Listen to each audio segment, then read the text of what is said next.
tanong lang po, would you also receive envelopes from Ms. Shine Paharda?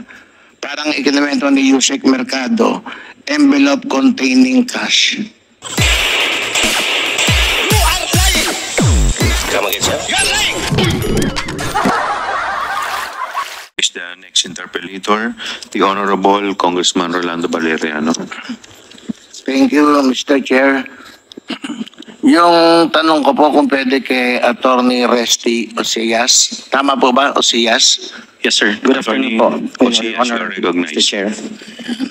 Thank you po. This is in regards to Yusek Gloria Mercado regarding po do sa statement niya last hearing.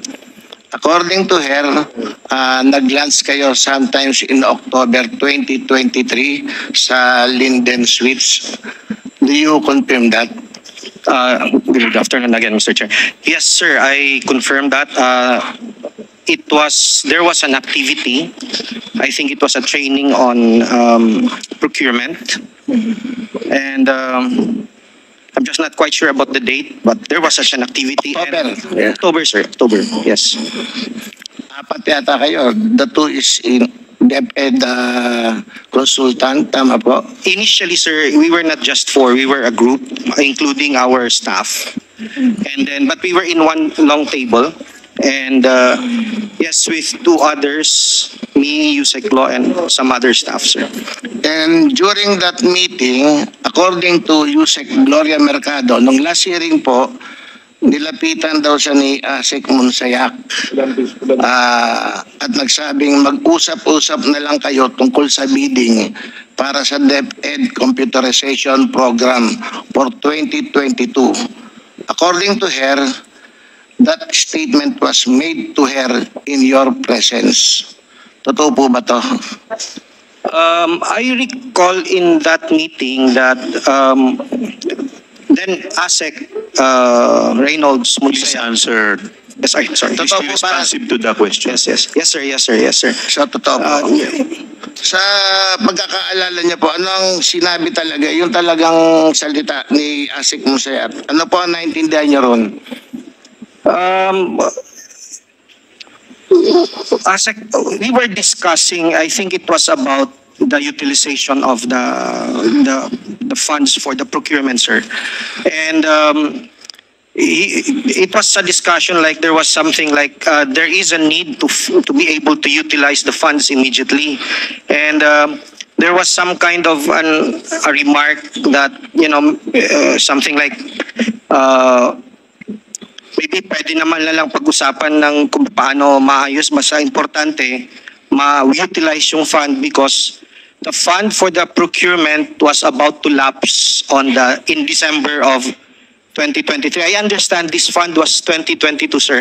By the way, sir, just for purposes of background, no, I was quite new in the department. I just joined the department sometime in January of that So, year. bago lang po kayo lang. Yes, sir. At that time, you were already familiar with Mr. Monsayak.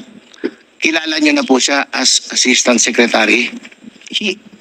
If I recall it right, I was former HR director, sir. Yeah. So if I recall it right, Asek Monsayak the appointment of Asek Monsayak was, I think, October 1st of 2023. So he was presented as one of the new officers of the DepEd, I think in that flag ceremony of that week. So that was the first time I saw him. And I think the very first interaction with him was on that So, nung marinig niyo po yung statement niya ni Asek Monsayak, what is your reaction? I was a bit surprised, but at the same time, I was also amused, sir, because as a lawyer, if I thought it was just a joke, no, the offhand remark on something like talking about it. I thought it was some kind of a joke. It was just nothing. I didn't really mind it that much. Thank you. Yes, sir. So, Mr. Chair, mukhang totoo nga na may naging pahayag si Mr. Monsayak kung saan sinabi niya kay Yusek Gloria na noong panahon na yon as head of procuring entity na siya nagre-review ng dokumento ng mga bidders, pinagsabihan niya nga na ituloy na lang. At kung saan hindi tinanggap ni Yusek Gloria yung mungkahi na yon at dapat masunod yung tamang proseso. Nakakapagtaka lang, Mr. Chair, na si ASEC ay head ng procurement at malapit na kaibigan ni BP Duterte na siya pang nagpahayag o nagpahiwatig sa isang head ng procuring entity at pati na rin sa harap ng isang back chairperson. Mr. Oseas, no huling hearing, sinabi din po ni Yusek Mercado na kayo'y isang direktor sa DepEd. Totoo po ba ito?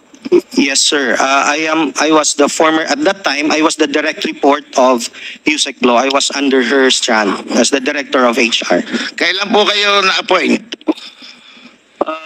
I was appointed January 12, I think, and then, but I reported January 17 of 2023, Your Honor. 2023. Yes, sir.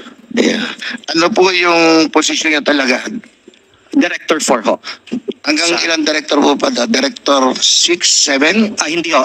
Ang pinakahayas ko na director is Director 4 ho. Sa Director 4. Yes, sir.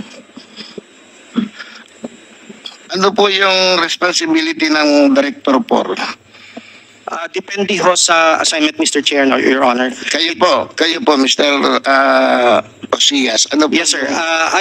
My responsibility is primarily on HR, Human Resource and Organizational Development. So, kami po yung in charge ng mga programs natin with respect to teachers and then the non-teaching personnel and then yung kami rin po ang in charge doon sa organizational effectiveness.